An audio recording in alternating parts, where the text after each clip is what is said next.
পৃথিবীতে অনেক মানুষ থাকে। তো বড়লোক থাকে, কেউ গরিব থাকে, কেউ একেবারেই গরিব। তার জায়গা সম্পত্তি বলতে কেউ নেই। ওদের ভিতরে কি একটা বড়লোক বড়লোক ভাব আছে, ওই জিনিসটা কাজ করে না।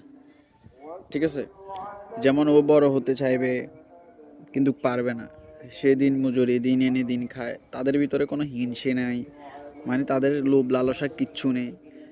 তাদের তো কিচ্ছুই নেই, তাদের তো জায়গা জমি কিচ্ছুই নেই। ঠিক আছে? তো যাদের কোটি কোটি টাকা, তারা চায় কি তাদের টাকা আরো বাড়াইতে। ঠিক আছে? মানে কিভাবে তাদের টাকাটা গ্রো করবে, তারা কিভাবে ইনভাইট করবে, আসবে টাকা।